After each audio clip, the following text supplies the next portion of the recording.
பிதா குமாரன் பரிசுத்த ஆவியானவராகிய திரியேக தேவனுக்கு மகிமை உண்டாவதாக. இந்த மாலை வேளையில் கூட மீண்டும் உங்கள் ஒவ்வொருவரை நான் சந்திப்பதற்கு மகிழ்ச்சி அடைகிறேன். சபை சரித்திரத்திலிருந்து அநேகர் நமக்கு நல்ல மாதிரிகளாக, விசுவாச வீரர்களாக இருக்கிறார்கள். நாம் பின்பற்றக்கூடிய அநேக காரியங்கள் அநேகரிடத்தில் இருக்கிறது. சமகாலத்தில் மாத்திரமல்லாமல் நமக்கு முந்தின காலங்களிலே ஓட்டத்தை முடித்த பரிசுத்தவான்கள் அவர்களிடத்திலும் இருக்கிறது. அதில் ஒருவரை குறித்து தான் இன்றைக்கு இதனுடைய தொடர்ச்சி அடுத்த வாரம் பார்க்கலாம் என்று இருக்கிறேன். C.H. ஸ்பர்ஜன், இல்லாவிட்டால் சார்ல்ஸ் ஹெடான் ஸ்பர்ஜன், பிரசங்கிகளின் பிரபு, prince of preachers C.H. Spurgeon. அவர் யார்?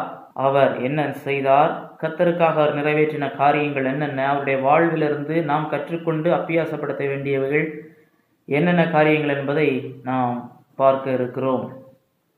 சபை சரித்திரத்திலே கர்த்தருக்காக அநேகர் வல்லமையாய் பயன்படுத்தப்பட்டிருக்கிறார்களில் அவர்களில் பேர் குறிப்பிட்டு சொல்ல வேண்டும் என்று சொல்லுவீர்கள் என்று சொன்னால், சொல்ல தகுந்தவர்களில் ஒருவர் தான் இந்த சார்ல்ஸ் ஸ்பர்ஜனாக இருக்கக்கூடியவர். 57 ஆண்டுகள் தான் வாழ்ந்தார். ஆனால் அவருடைய ஊழியம் மிகப்பெரிய காரியங்களை அவருடைய காலத்திலும் இன்று வரைக்கும் பெரிய காரியங்களை கர்த்தருக்காக நிறைவேற்றி கொண்டிருக்கிறது. ஆகையினாலே நாம் அதை அறிந்து கொண்டு பயன்பெற வேண்டும் என்பது என்னுடைய விருப்பம். இன்றைக்கு அதை குறித்து நாம் பார்க்க இருக்கிறோம். சார்ல்ஸ் ஹெடான் ஸ்பர்ஜன் 1834 1892 வரைக்கும் 57 ஆண்டுகள் உயிர் வாழ்ந்த இந்த தேவனுடைய மனிதன் 19ஆம் நூற்றாண்டில் இங்கிலாந்து தேசத்தினுடைய ஒரு தனித்துவமான ஒரு பிரசங்கியாக காணப்படுகிறார். அவரை சரித்திரத்திலே இன்றைக்கு எப்படி அவர் அழைக்கப்படுகிறார் என்றால், பிரசங்கிகளின் பிரபு என்று அழைக்கப்படுகிறார், பிரின்ஸ் ஆஃப் பிரீச்சர்ஸ்.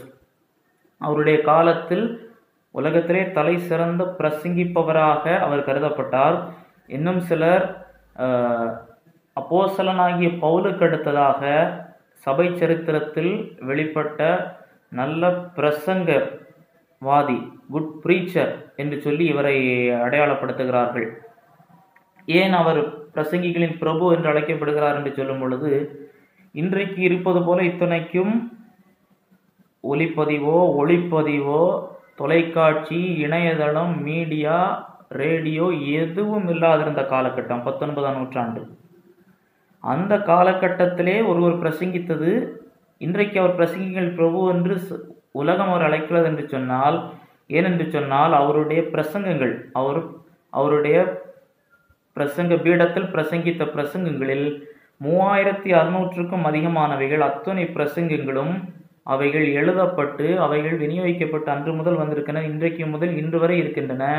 கிட்டத்தட்ட மொத்தமாக 63 வால்யூமாக 3600க்கும் மேற்பட்ட பிரசங்கங்களை அவர் செய்தது எழுதப்பட்டிருக்கிறது. இப்போ அப்போஸ்தலனாகிய பவுலுடைய பிரசங்கங்கள் எப்படி இருக்கிறதோ, ஸ்தேவானுடைய பிரசங்கம் இருக்கிறதோ, அதே போல அவைகள் இன்றைக்கு புத்தகங்களாக இருக்கிறது. சொல்லப்போனால் 9வது என்சைக்ளோபீடியா பிரிட்டானிக்காவுடைய 9வது வால்யூமுடைய, அது 27 வால்யூம், அதற்கு இணையாக இருக்கிறது. இது போக 130 புத்தகங்கள், அதில் முக்கியமாக ட்ரெஷரி ஆஃப் டேவிட் என்று சொல்லி சங்கீதங்களை குறித்த விளக்க உரை 7 வால்யூம், அது மிக பிரபலமானது. அவைகளை தாண்டி 130 புத்தகங்கள். அதுபோக சபை ஊழியத்தை தவிர்த்து, தன்னுடைய மேய்ப்பர் பணியை தவிர்த்து 60 பேராசர்ச், மற்ற ஊழியங்கள், சேவை ஊழியங்கள், தொண்டு ஊழியங்கள் என்று சொல்லி சபையோடு தோள் நிற்கக்கூடிய 60 ஊழியங்களை நிறைவேற்றினார். என்ன சொல்கிறார்கள் என்றால், சரித்திர வல்லுநர்கள், அவர் சாதாரண நபரை விட 10 மடங்கு காரியங்களை, சாதாரணமாக ஒரு நபர் சாதிக்கிறதை விட 10 மடங்கு தன்னுடைய 57 ஆண்டு வாழ்விலே நிறைவேற்றினவராக இவர் காணப்படுகிறார். அவ்வளவு ஆச்சரியமான காரியங்கள் இந்த தேவ மனிதனை குறித்து சொல்ல முடியும். அவருடைய பிரசங்கங்கள் அவ்வளவு கருத்தாளம் மிக்கதாக, வசனத்தை கனப்படுத்தக்கூடியதாக, கர்த்தரை கனப்படுத்தக்கூடியதாக இருக்கிறது. அவரை குறித்து B.H. கேரோல், ஒரு மிகப்பெரிய பாப்டிஸ்ட் இறையியலாளர், என்ன சொல்கிறார்கள் என்றால், அவரிடத்தில் ஜோனத்தான் எட்வர்ட்ஸ் மற்றும் ஜார்ஜ் விட்ஃபீல்டுடைய பிரசங்க தன்மையும், ஜான் வெஸ்லியினுடைய உத்வேகமும், மார்ட்டின் லூத்தருடைய தைரியமும் காணப்பட்டது என்று சொல்லுகிறார். ஆகையினாலே நமக்கு முன்பதாக பைபிள் சொல்லுகிறது, நமக்கு முன்பதாக விசுவாசத்தை ஓட்டத்தை முடித்தவர்களே நாம் பார்க்க கடமைப்பட்டிருக்கிறோம். மேகம் போன்ற இத்தனை திரளான சாட்சிகள் இருக்கிறார்கள் என்று. அவர்களில் ஒருவராக பிரசங்கிகளின் பிரபுவாக அழைக்கப்படக்கூடியவர். ஏன் அவர் அப்படி அழைக்கப்பட்டார்? இன்றைக்கும் சார்ல்ஸ் ஸ்பர்ஜன் என்று சொன்னாலே பிரசங்கிகளின் பிரபு என்று சொல்கிறார்கள். இன்றைக்கு கூட அவருடைய 63 வால்யூம் அவருடைய பிரசங்கங்கள் 3000 கிட்டத்தட்ட 4000த்திற்கு கிட்டத்தட்ட பிரசங்கங்கள் இன்றைக்கும் லட்சக்கணக்கானோரால் படிக்கப்படுகிறது, ஆசீர்வதிக்கப்படுகிறார்கள். இன்றும் அவருடைய ஊழியத்தால் ரட்சிக்கப்படுகிறார்கள். அவர் இந்த உலகத்தை விட்டு சென்று கிட்டத்தட்ட 100 ஆண்டுகள் கடந்து விட்டது. 100 ஆண்டு கடந்த பிறகும் இன்றைக்கும் அவருடைய ஊழியத்தினால் ரட்சிக்கப்படுகிறார்கள். இன்றைக்கும் அவருடைய ஊழியத்தினாலே பயன்பெறுகிறார்கள். இன்றைக்கு அவருடைய ஊழியத்தினாலே பல கர்த்தருடைய ஊழியர்களாக வருகிறார்கள். இன்றைக்கு நான் என்ன செய்ய இருக்கிறேன் என்றால், சார்ல்ஸ் ஸ்பர்ஜனுடைய வாழ்வும் பணியும் அவருடைய வாழ்வை குறித்து ரத்தின சுருக்கமாக காண்பித்துவிட்டு, அடுத்த வாரத்திலே அவருடைய வாழ்வின் தனிப்பட்ட அம்சங்களை எடுத்து நாம் அதில் எவ்வளவற்றை கற்றுக்கொள்ள வேண்டும் என்று சொல்லி நான் உங்களுக்கு கூற இருக்கிறேன். கர்த்தர் தாமே இதற்கு கிருபை செய்வாராக. சார்ல்ஸ் ஸ்பர்ஜன் 1834 ஆண்டு ஜூன் மாதம் 19ஆம் தேதி இங்கிலாந்து தேசத்தின் எசெக்ஸ் பகுதியின் கெல்விடான் என்கிற இடத்துல பிறந்தார். அவருடைய பெற்றோர் ஒரு ஏழை குடும்பத்தில் பிறந்தார், மிகவும் ஏழ்மையான குடும்பம். ஏனென்றால் அவருடைய முதல் 6 ஆண்டுகள் அவருடைய தாத்தா பாட்டி இடத்தில்தான் வளர்க்கப்பட்டார். பெற்றோரிடம் பிரச்சனை இல்லை, ஆனால் பெற்றோரால் இவரை வளர்க்க முடியாத அளவுக்கு அங்கு இருந்தது. ஆகையினாலே அவருடைய தாத்தா பாட்டி அவர்களிடம் ஸ்டான்போன் என்கிற இடத்திலே வளர்க்கப்படுகிறார். அவருடைய அப்பா அவருடைய தாத்தா இருவருமே, சார்ல்ஸ் ஸ்பர்ஜனுடைய அப்பா அவருடைய தாத்தா இருவருமே காங்கிரிகேஷனல் சபை என்று சொல்லும் பொழுது பிரெஸ்பிட்டேரியன் சபை என்று சொல்லும், காங்கிரிகேஷன் சொல்லும் பொழுது காங்கிரிகேஷன் சபை ஆளுகை சபையினுடைய உறுப்பினர்களுடைய ஆட்சி முறையை மையப்படுத்துகிற சபைகள். அந்த ஆளுகை முறைக்கு கீழ் இருக்கிற சபைகளிலே இருவரும் ஊழியர்களாக இருந்தார்கள். அங்கே அவருடைய தாத்தாவிடத்தில் இருக்கும்போது தான் சிறு வயதிலேயே பியூரிட்டன்ஸ் என்று யார் என்று சொல்லுவோம் என்றால், சபை சீர்திருத்தம் ஏற்பட்ட பிறகு சுத்திகரிப்புவாதிகள் என்று தமிழில் சொல்லலாம். அப்படி என்றால் இங்கிலாந்து சர்ச் ஆஃப் இங்கிலாந்திலே இன்னும் சுத்திகரிக்கப்படவில்லை. அன்றைக்கு மார்ட்டின் லூதர் மூலமாக ஏற்பட்ட சீர்திருத்தத்தின் மூலம் முழு சுத்திகரிப்படவில்லை. சமூகம் ஆவிக்குரிய வாழ்வில் உள்ளாக வெளியாக ஒரு நல்ல மாற்றம் வர வேண்டும் என்பதை வலியுறுத்தக்கூடியவர்கள் பியூரிட்டன்ஸாக இருந்தார்கள். அவருடைய எழுத்துக்கள் கர்த்தரை அறிகிற அறிவு, பரிசுத்தம், கர்த்தருக்கு பிரியமான வாழ்க்கை குறித்த அநேக நூல்களை அவர்கள் எழுதி வந்தார்கள். அதிக பிரச்சனைகளை சந்தித்தார்கள், உபத்திரவங்களை சந்தித்தார்கள். சிறு வயதிலேயே, அறிவுக்கு வந்த வயதிலிருந்தே அந்த புத்தகங்களை அவர் அதிகமாக படிக்க ஆரம்பித்தார். குறிப்பாக ஜான் பன்யனுடைய பில்கிரிம்ஸ் ப்ரோக்ரஸ், மோட்ச பிரயாணம், பைபிளுக்கு அடுத்து அதிகமான ஒரு தாக்கத்தை அநேகருக்கு ஏற்படுத்தின புத்தகம். அந்த புத்தகத்தை இவர் பல முறை வாசித்திருக்கிறார். 100கணக்கான முறை இவர் இதை வாசித்திருக்கிறார். சிறு வயதிலேயே அவர் ரட்சிக்கப்படுவதற்கு முன்பதாகவே வாசித்திருக்கிறார். அதே போல ஃபாக்ஸஸ் புக் ஆஃப் மார்ட்டியர்ஸ் என்று சொல்லி சபை சரித்திரத்தில் ஆதிகாலத்தினுடைய இரத்த சாட்சிகளுடைய சரித்திரத்தை குறிப்பிடுகிற புத்தகம். அந்த புத்தகத்தையும் அதிக முறை அவர் வாசித்திருக்கிறார். அவருடைய பிரசங்கங்கள் இதை குறித்து குறிப்பிட்டிருக்கிறார். இப்படி அவர் இருந்தாலும் 15வது வயது வரை அவர் ரட்சிக்கப்படவில்லை. அவருக்கு 15 வயது வருவதற்கு முன்பதாகவே தன்னுடைய பாவ நிலைமை தெரிகிறது. மனிதன் அடிப்படையிலே பாவி என்பது தெரிகிறது. ஏனென்றால் அவருடைய மூதாதையர்கள் கர்த்தருடைய ஊழியக்காரர்கள் ஆகினாலே அவர்கள் மூலமாக வேதாகமத்தின் உண்மைகள் அவருக்கு சிறு வயதிலே கற்பிக்கப்பட்டு வந்துவிட்டது. அதுவும் அல்லாமல் இவருடைய தாயார் சிறு வயதிலேயே சார்ல்ஸ் ஸ்பர்ஜனுக்கும் அவருடைய சகோதரர்களுக்கும் அலாம் டு தி அன்கன்வெர்டட் என்கிற ஒரு புத்தகம், மிக ஒரு பிரபலமான புத்தகம், ஜோசப் ஆலின் என்று சொல்லக்கூடியவர் எழுதினது. Richard Baxter call to the unconverted, இந்த புத்தகங்களை அவர் அந்த தாயார் இந்த பிள்ளைகளுக்கு வாசித்து, மற்றும் இல்லாமல் பியூரிட்டன்ஸுடைய சுவிசேஷ கைப்பிரதிகளை கொடுப்பார்கள். கொடுத்து இந்த பிள்ளைகள் கர்த்தருக்குள் வர வேண்டும் என்று சொல்லி ஜெபிப்பது வழக்கமாக இருந்தது. ஸ்பர்ஜன் ரட்சிக்கப்பட்ட பிறகு ஒரு முறை கூறியிருக்கிறார், அவருடைய தாயார் எப்படி ஆண்டவரை குறித்து சொல்லியிருக்கிறார்கள் என்று. அவருடைய தாயாருடைய ஜெபத்தை பற்றி சொல்லியிருக்கிறார். ஆண்டவரிடம் எப்படியாக ஸ்பர்ஜனுடைய தாயார் ஜெபித்தார்களாம். ஆண்டவரே, என்னுடைய பிள்ளைகள் இதே பாவத்திலே வாழ்ந்து உம்மாலே மீட்பு பெறாமல் மரித்து போவார்கள் என்று சொன்னால் அது அறியாமல் போகிறதல்ல. ஏனென்றால் நியாய தீர்ப்பு நாளிலே என்னுடைய ஆவியை நானே இவர்களுக்கு விரோதமாய் சாட்சியிட வேண்டியதாக இருக்கும் என்று சொல்லி அவர்கள் ஜெபிப்பார்கள், நினைப்பூட்டுவார்கள். மகனே, நீ ரட்சிக்கப்படு, கர்த்தராகிய இயேசு கிறிஸ்துவிடத்தில் மீட்பை பெறு என்று சொல்லி, இல்லாவிட்டால் நானே ஒரு நாளிலே உனக்கு விரோதமாய் சாட்சி கூட வேண்டிய நிலை இருக்கும், அந்த வேதனைக்குள் என்னை தள்ளிவிடாது என்று சொல்லக்கூடியது அவருடைய இருதயத்தை குத்தினது என்று சொல்லுகிறார். ஆனால் அவர் ரட்சிக்கப்பட முடியாதபடிக்கு சில பிரச்சனைகள் இருந்தது. 15 வயது வரைக்கும், ஏனென்றால் சிறு வயதிலிருந்தே அவருக்கு தெரிந்த 3 வயதுகளிலிருந்தே, அறிவுக்கு வந்த வயதிலிருந்தே பைபிள் வாசிப்பது, அநேக கிறிஸ்துவ புத்தகங்கள் வாசிப்பது வளர்க்கப்பட்டு வந்தாலும் அவர் அதிகமாக பின்பற்றி வந்தது பியூரிட்டன் இறையியல். அந்த பியூரிட்டன் இறையியலிலே அதிக நன்மைகள் இருந்தாலும் சில இறையியல் பிரச்சனைகளும் இருந்தது. என்னவென்று சொன்னால், குறிப்பாக அவர்கள் டாக்ட்ரின் ஆஃப் ப்ரிப்பரேஷனிசம், ஆயத்தப்படுத்துதலின் உபதேசம் என்கிற ஒன்று வைத்திருந்தார்கள். அப்படி என்று சொன்னால், ஒரு நபர் இயேசு கிறிஸ்துவிடத்தில் ரட்சிக்கப்படுவதற்கு முன்பதாக அவருடைய இருதயத்தில் அநேக மாற்றங்கள் நடைபெற வேண்டும். அப்ஸ்டிகிள்ஸ், அதுக்கு நிறைய தடைகள் இருக்கும். அந்த தடைகள் எல்லாம் நிறைய நீங்கி வழி பாதை ஆயத்தப்பட்டு விட வேண்டும் என்று சொல்லி அப்படி ஒரு உபதேசத்தை அவர்கள் வைத்திருந்தார்கள். ஏனென்றால் அவர்கள் இந்த பரிசுத்தத்தை அதிகம் வாஞ்சித்ததினாலே இப்பேற்பட்ட காரியங்களை, சில காரியங்களை அதிகம் மிகைப்படுத்தி வசனத்திற்கு புறம்பாமற்றையும் சிலவற்றை போதித்தார்கள். பியூரிட்டன்ஸுடைய புத்தகங்களை நீங்கள் படிப்பீர்கள் என்றால் உங்களுக்கு தெரியும், பிரச்சனைகள் சில இருக்கிறது.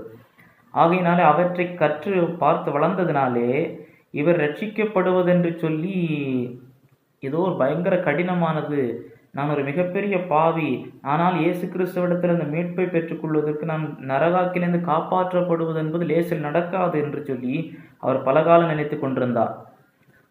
இதே அவருடைய தன்னுடைய சுய சரிதையிலே பிற்காலத்தில் அவர் அதை எதில் எழுதுகிறார்கள் என்றால், எந்த அத்தியாயத்தில், அந்த த்ரோ மச் ட்ரிபுலேஷன், அதிக உபத்திரவத்தின் வழியாக என்கிற ஒரு அத்தியாயத்திலே தான் இவைகள் எழுதுகிறார்.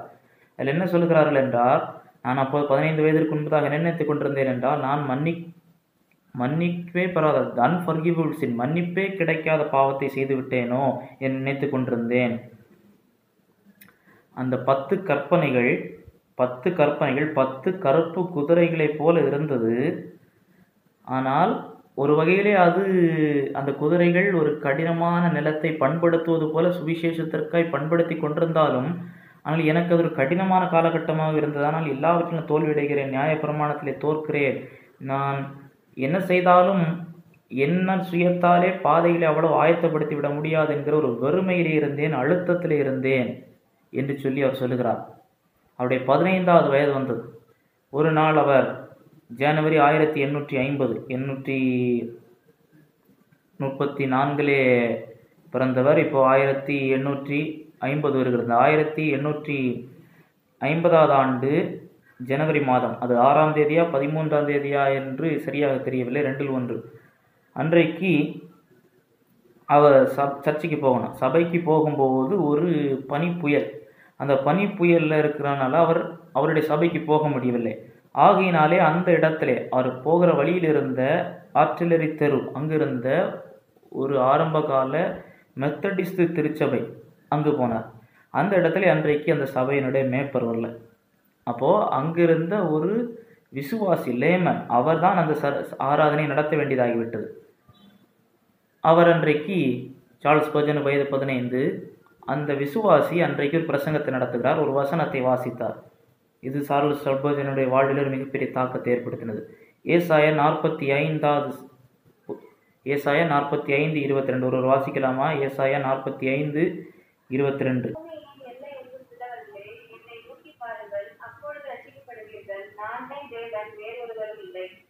பூமியில் எல்லை எங்கும் உள்ளவர்களே, என்னை நோக்கி பாருங்கள், ரட்சிக்கப்படுவீர்கள், நானே தேவன், வேறு ஒருவரும் இல்லை. இந்த சம்பவத்தை கிட்டத்தட்ட 280 தடவைக்கு மேல் தன்னுடைய வாழ்விலே அவர் பிரசங்கங்களிலே பதிவு செய்திருக்கிறார். அந்த வசனத்தை அந்த சகோதரர் எடுத்துக்கொண்டு அவருக்குள்ளே பிரசங்கிக்கிறாராம். நீங்கள் எவ்வளவு படித்திருக்கிறீர்கள் என்பது பொருட்டல்ல, நீங்கள் எந்த காலேஜுக்கு போகிறீங்க என்பது பொருட்டல்ல, நீங்கள் எப்படி இருக்கிறீங்க என்பது பொருட்டல்ல, பெரியவரோ சிறியவர் குழந்தை கூட இதை நீங்கள் நோக்கி பார்க்க முடியும். என்ன சொல்கிறார்? நீங்கள் ஒரு குழந்தையாக இருந்தாலே போதும், குழந்தை கூட பிரச்சனை இல்லை, யாருனாலும் நோக்கி பார்க்கலாம். அடுத்து சொல்லிவிட்டு அவர் சொன்னாராம், இயேசு கிறிஸ்து சிலுவையிலிருந்து பேசுவது போல அவர் பேசுகிறார். அந்த வசனத்தை பிரசங்கித்தவர் அப்படியாக பேசினாராம். என்னை நோக்கி பார், இவ்வளவு இரத்தத்தை நான் சிந்துகிறேன், என்னை நோக்கி பார், சிலுவையில் தொங்கிக் கொண்டிருக்கிறேன், என்னை நோக்கி பார், உனக்காக மரித்து அடக்கம் பண்ணப்பட்டேன், என்னை நோக்கி பார், உனக்காக உயிர்த்தெழுந்தேன், உனக்காக பரமேறி சென்றேன், தோ பிதான் வலது பார்சத்தில் இருக்கிறேன், ஓ பாவியான ஏழுமே பாவியான மனிதனே என்னை நோக்கி பார் என்று அவர் கூறின அந்த பிரசங்கம் இவரை அதிர்ச்சியடை செய்தது. அந்த இடத்துல அன்றைக்கு கொஞ்சம் பேர் தான் இருந்தாங்க. அது கொஞ்சம் பேருக்கு மத்தியில் அந்த பிரசங்கத்தை நடத்தின அந்த சகோதரர் நேராக ஸ்பர்ஜனுக்கு நேராக கையை நீட்டி, வாலிபனே, நீ ரொம்ப சோர்வுற்று இருக்கிறாய், நீ கிறிஸ்துவை நோக்கி பார்ப்பது வரைக்கும் உன்னால் மாற்றத்தை அடைய முடியாது, நீ கிறிஸ்துவை நோக்கி பார் என்று சொன்ன உடனே ஸ்பர்ஜனுக்கு ஒரு வெளிச்சம் பிறந்தது போல. எப்படி மார்ட்டின் லூத்தருக்கு அன்றைக்கு விசுவாசத்தினால் நீதிமான் பிழைப்பான் என்று ரோமர் 1:17 ஒரு மாற்றத்தை இவர் கொண்டு வந்ததோ, இவருக்கு என்னை நோக்கிப்பார், லுக் அன்டு மீ, நான் தான் காப்பாற்றுவேன் என்று இவ்வளவு எளிதான சுவிசேஷம், கர்த்தராகிய இயேசு கிறிஸ்து விசுவாசி, என்னுடைய இரட்சகர், என்னைக்காக மரித்து உயிர்த்தெழுந்தவர், இதுதான் நீ செய்ய வேண்டும் என்பது அவருக்கு புரிந்துவிட்டது. அதுக்கு நான் 50 காரியம் செய்ய வேண்டியதில்லை, 100 காரியம் செய்ய வேண்டியதில்லை, அதை அவர் அன்றைக்கு செய்தார். அவர் அன்றைக்கு ரட்சிக்கப்பட்டார்.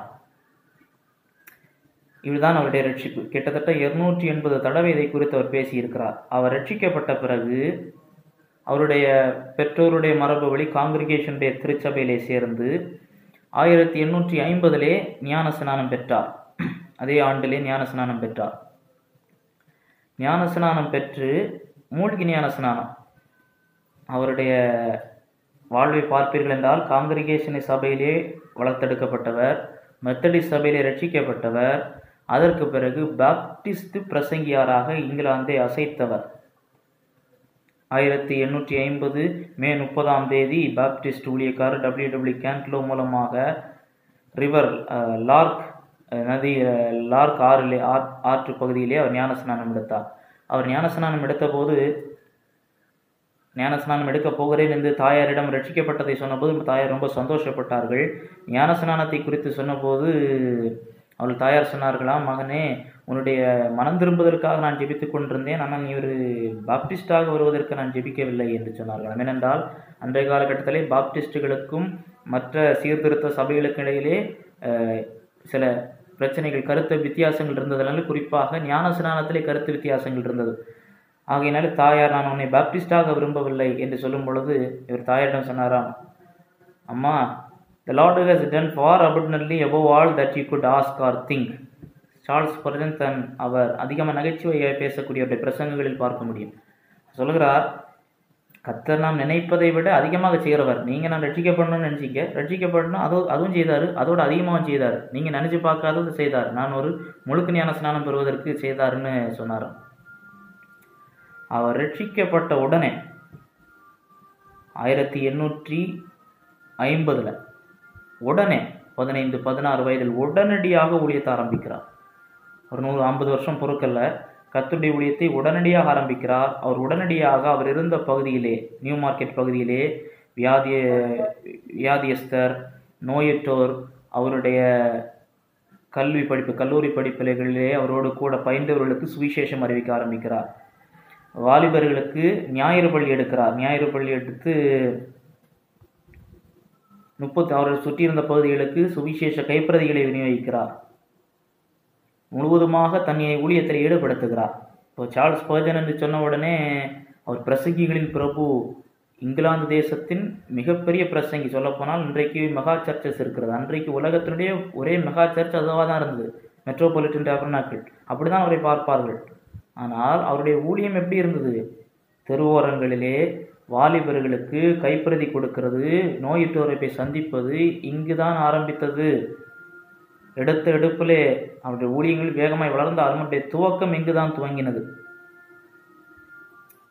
அவர் ஒரு முறை அவர் சண்டே ஸ்கூல் ஓய்வு நாள் பள்ளி வாலிபர்களுக்கு எடுத்துக்கொண்டிருந்த போது நீங்கள் சொல்லுவது அதிகமாக போர் அடிக்கக்கூடியதாக இருக்கிறது, ரொம்ப என்டர்டெய்னிங்காக இல்லை, ரொம்ப ஆகையினாலே எங்களுக்கு அதிகமாக புரிந்து கொள்ளக்கூடிய விடத்திலே விளக்குங்கள் என்று சொன்னபோது, அதற்கு பிறகு அவருடைய பிரசங்கங்களை, அவருடைய போதனைகளை இல்லஸ்ட்ரேஷன், இயற்கையோடு சம்பவங்களோடு அவர்கள் புரிந்து கொள்ளத்தக்க விதத்திலே ஒப்பீடு செய்து விளக்குவதை அவர் ஆரம்பித்தார். அது ஒரு புத்தகமாக எழுதின தி ஆர்ட் ஆஃப் இல்லஸ்ட்ரேஷன் என்று எழுதி, எப்படி பிரசங்கத்திற்கு செய்யும்போது ஒப்பீடுகளை பயன்படுத்துவது, உதாரணங்களை பயன்படுத்துவது என்று சொல்லி எடுத்தார். அதே ஆண்டிலே 1850 ஆண்டிலே அவர் முதலாவது பிரசங்கத்தை பிரசங்கித்தார். வெறுமனே ஒரு இன்ஃபார்மலாக ஞாயிறு பள்ளி எடுத்துக்கொண்டிருந்தார். ஆனால் ஃபார்மலாக முறைப்படியாக பிரசங்கத்தை செய்ய வேண்டிய வாய்ப்பு வந்தது. அது அவர் எதிர்பார்க்காமல் வந்தது. 1850 அவருக்கு அப்போது 16 வயதாகிறது. 16 வயதாகும்போது ஜேம்ஸ் வின்டர் என்று சொல்லக்கூடியவர் ஒரு லே ப்ரீச்சர். அவர் ஒரு கூட்டமைப்பில் இருந்தார். அந்த கூட்டமைப்பிலிருந்து அவர் ஒரு நாள் ஸ்பர்ஜனை, நான் ஒரு சபைக்கு போகிறேன், என்னோட வாங்க என்று கூப்பிடுறாரு. ஸ்பர்ஜன் அவரோடு கூட போகிறாரு. அப்போது ஸ்பர்ஜனிடம் அவர் சொல்லுகிறார், இன்றைக்கு அங்கே ஒரு வாலிபர் உண்டு, அவரும் என்னுடைய பிரசங்கத்தில் எனக்கு உதவி செய்ய வேண்டும் அப்படி பேசுகிறார். ஸ்பர்ஜனும் ஆமாம் அது இருக்கட்டும், நீங்களும் பிரசங்கிக்க வேண்டும், நான் அதற்காக ஜெபிக்கிறேன், நீங்கள் பிரசங்கிப்பதும் அது கர்த்தர் ஆசீர்வதிக்கும் நான் ஜெபித்து கொண்டிருக்கிறேன் ஸ்பர்ஜன் சொன்னபோது அவர் சொன்னார், நான் இன்னைக்கு பிரசங்கிக்கல, பிரசங்கம் பண்ணுவது நீதான் என்று சொன்னாராம். ஸ்பர்ஜனுக்கு உடனடியாக என்ன செய்வது, திடீரென்று பிரசங்கிக்க வேண்டும் என்று சொன்னோம், என்ன செய்வது என்று சொன்னார். ஆகையினாலே உடனே அவர் சொன்னார், நீ தானே ஓய்வு நாள் பள்ளியிலே ஓய்வு நாள் பாடசாலைகளெல்லாம் எடுக்கிறாயே, ஆகையினாலே நீ பிரசங்கிப்பதில் என்ன இருக்கிறது என்று சொல்லி நீ பிரசங்கம் செய் என்று அவரை உற்சாகப்படுத்தின போது அவர் கர்த்தரிடம் ஜெபித்துவிட்டு நான் இயேசு கிறிஸ்துவை பற்றி சொல்ல வேண்டும் என்கிற பாரத்தோடு அவர் தன்னுடைய முதலாவது பிரசங்கத்தை 1 பேதுரு 2வது அதிகாரம் 7வது வசனத்தை மையமாய் வைத்து செய்தார். அந்த வசனத்தை வாசிக்கலாமா? 1 பேதுரு 2வது அதிகாரம் 7வது வசனம். உங்களுக்கு அது விலையேற பெற்றிருக்க கீழ்ப்படியாமல் இருக்கிறவர்களுக்கோ வீட்டை கட்டுகிறவர்களால் தள்ளப்பட்ட பிரதான துளைக்கல்லாகிய அந்த கல் இடர்களுக்கு ஏதுவான கல்லும் விழுகிறதுக்கு ஏதுவான கல்லுமா இருக்கிறது. விசுவாசிக்கிற உங்களுக்கு விலையேற பெற்றது. நான் என்னுடைய முதல் பிரசங்கம் 17வது வயதில் செய்தேன். உங்களுக்காக எரியோக்களை உடைக்கும் கர்த்தர் தான் என்னுடைய முதல் பிரசங்கம். யோசுவா 6வது அதிகாரத்திலிருந்து எரியோக்கள் உங்களுக்காக எப்படி உடைக்கப்படும் என்று, அதுவும் காலம் சென்ற பிரதர் சாம் ஜெபத்ரே அவர்களுடைய புத்தகத்தினுடைய அவுட்லைன். அவர் வருடத்திற்கு 52 பிரசங்கங்கள் பிரசங்கிப்பவர்களுக்கு என்று புத்தகங்கள் வரிசையை வெளியிடுவார். அதுலேருந்து ஒன்று தான் பேசு. ஆனால் இந்த பிரசங்கத்தை பாருங்க, விசுவாசிக்கிற உங்களுக்கு விலையேற பெற்றவர் இயேசு கிறிஸ்து, கிரைஸ்ட் சென்டர்டு பிரசங்கித்தாராம். அந்த பிரசங்கம் அவ்வளவு மகத்துவமானதாக இருந்தது. அவர் பிரசங்கித்து முடித்த உடனே அந்த சபையிலிருந்தே இவங்க பிரசங்கித்து முடித்தோன்னு சர்வீஸ் முடியல, பிரசங்கித்து முடித்த உடனே அந்த சபையிலிருந்த ஒரு வயதான தாயார் சொன்னாங்களாம், bless your dear heart, how old are you? உனக்கு எத்தனை வயசுப்பா இருக்கும்? ஸ்பர்ஜனுக்கு இதை இப்போ வயசை சொல்ல மனசில் சின்ன பையன்னு சொல்லிடக்கூடாதே. ஏன்னா அம்மா கூட்டம் இன்னும் முடியல, ஆகையினால் அதற்கு முன் இப்போது வேற சொல்ல வேண்டாம், நம்ம இப்போ அடுத்த பாட்டு பாடுவோன்னு சொன்னாராம். கூட்டம் முடிந்த பிறகு திரும்ப அவங்க வந்து இவர்கிட்ட கேட்குறாங்க, எத்தனை உனக்கு வயசு? அவர் சொன்னாராம், ஐம் அண்டர் 60, எனக்கு 60 வயசுக்கு கீழே தான். அவங்க சொன்னாங்களாம், 60 வயசுக்கு கீழே தான், ஆனால் நான் நினைக்கிறேன் இவர் அண்டர் 16 too, நீ 16 வயசுக்கு கீழே உள்ளவனா தான் இருக்கணும். அவர் சொன்னாராம், never mind my age, think of Lord Jesus Christ and his precious blood. அவர் என்ன சொல்லலை, ஆமாம் 16 வயசு தான் ஆகுது, இது எப்படி பிரசங்கிச்சிருக்கிற பார்த்தீங்களா, பிரசங்கம் நல்லா இருந்ததா, எனக்கு முதல் பிரசங்கம் என்ன கொஞ்சம் ரிவ்யூ சொல்லுங்கள், நீங்கள் இப்போ எத்தனை வருஷம் பிரசங்கம் கேட்டிருப்பீங்கன்னு. என் வயசை பார்க்காதீங்க, கர்த்தராகி இயேசு கிறிஸ்துவுடைய வெளியேற பெற்ற இரத்தத்தை நினைத்து கொள்ளுங்கள். கிரைஸ்ட் சென்டர்டு 16 வயசு. ஒரு நிமிஷம் நம்ம 16 வயசுகளில் என்னென்ன நினைத்து கொண்டிருந்தோம் என்பதையும் இங்கு நிறுத்தி கொள்வது சால சிறந்தது என்று நினைக்கிறேன். இப்படி தான் தொடங்குச்சு 16 வயதில். அடுத்தவருடைய ஊழியம் துவங்கினது. இடையிலே இதுக்கிடையில் ஒரு கல்லூரி படிப்புக்கு போகும்போது அவர் ஒரு தடவை கல்லூரி படிப்புக்கு அப்ளை பண்ணும் பொழுது அந்த முதல்வர் இவரை விசாரணை செய்ய வேண்டும், நேர்காணல் செய்ய வேண்டும்.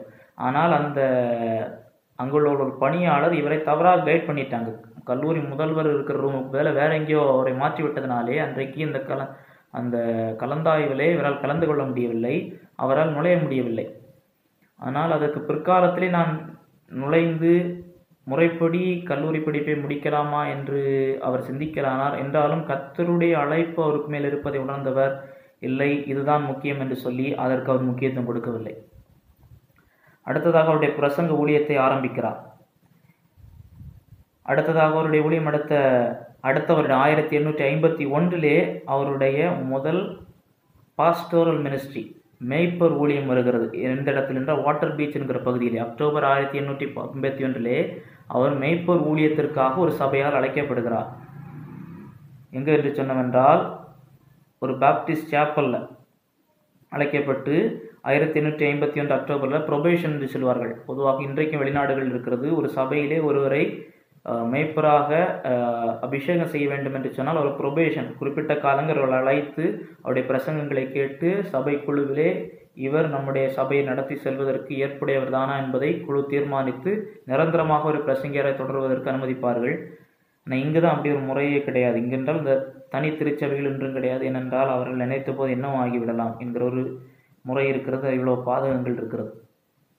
1852 ஜனவரியிலே அவர் அந்த சபையிலே மேய்ப்பராக இருப்பதற்கு அங்கீகாரம் பண்ணப்படுகிறார். 2 ஆண்டுகள் அவர் அந்த இடத்துல ஊழியம் செய்கிறார். 1854 வரைக்கும்.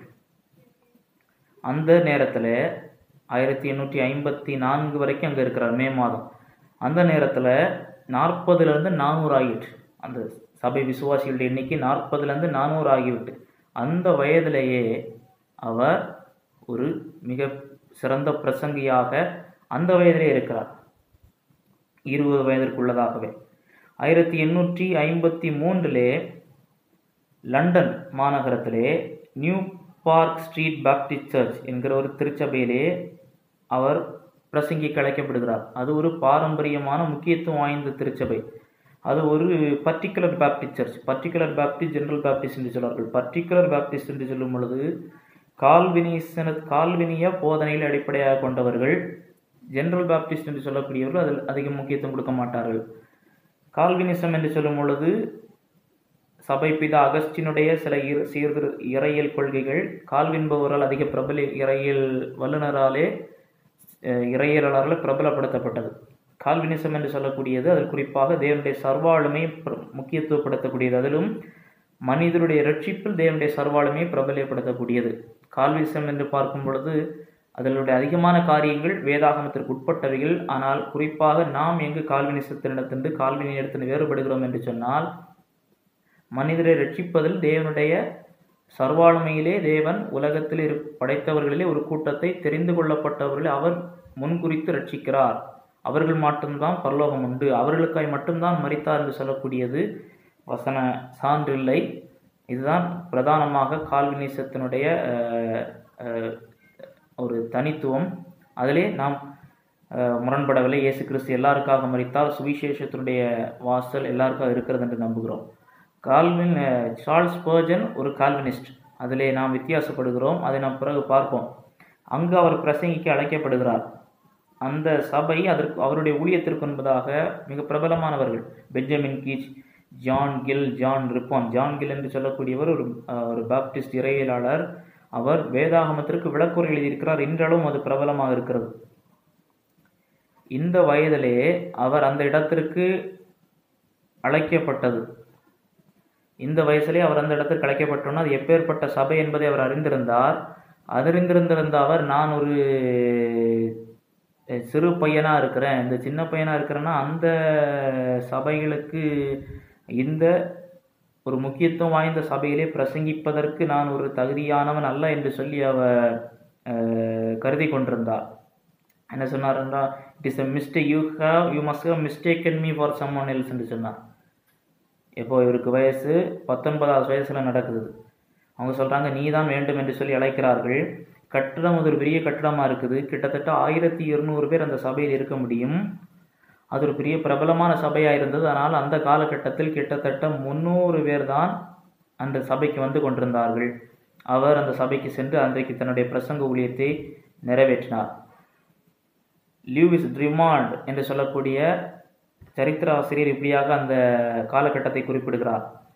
அவர் அந்த சபைக்கு அன்றைக்கு டிசம்பர் ஞாயிற்றுக்கிழமை காலை 1853 அந்த சபையினுடைய 9வது மேய்ப்பராக சென்றபோது மூப்பர்கள் தான் கூப்பிட்டாங்க. அவங்களோட விசுவாசிகளுக்கு யார் வரப்போறான்னு தெரியாது. இவரை பார்த்த உடனே அதிர்ச்சியாகிவிட்டது.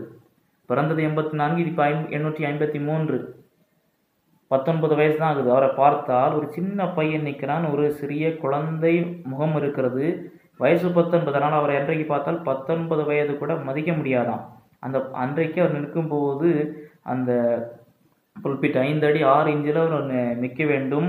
அவருக்கு என்னது, அவரை பார்த்தால் அவர் எப்படி விவரிக்கிறாங்கன்னா 23 இன்ச்சு வட்டமான தலை இருக்கிறது, அவருடைய பல் நீட்டிக்கொண்டிருக்கிறது, கண்கள் 2 கண்களும் ஒரே அளவிலே இல்லை, ஒரு அழகும் இல்லை, அவர்கிட்ட பார்க்கறதுக்கு எந்த அழகு இல்லை, வசீகரம் இல்லை, ஒரு குழந்தை என்று சொல்லி.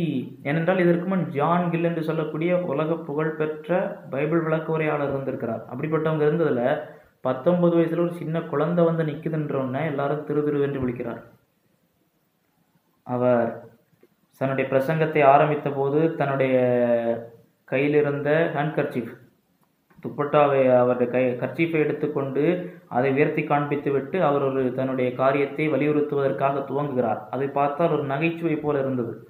ஆனால் அவர் பிரசங்கிக்க ஆரம்பித்த போதோ எப்படி சொல்லப்பட்டிருக்கிறார், என்ன சொல்லியிருக்கிறார் என்றால், with enthusiastic vigor and true spiritual he swayed the people. அவருடைய பிரசங்கம், பொதுவாக அவருடைய பிரசங்கத்தை குறித்து சொல்வார்கள், ஸ்பெல் பவுண்டாய் நிற்பார்கள் என்று, ஒரு மந்திரத்தால் கட்டுப்பட்ட என்று சொல்வது போல, அந்த மகுடிக்கு ஆடுகிற பாம்பை போல அவருடைய பிரசங்க வார்த்தைகளும் அவருடைய வார்த்தை பிரயோகம் அவருடைய கருத்தாளம் அந்த அளவுக்கு இருக்கும்.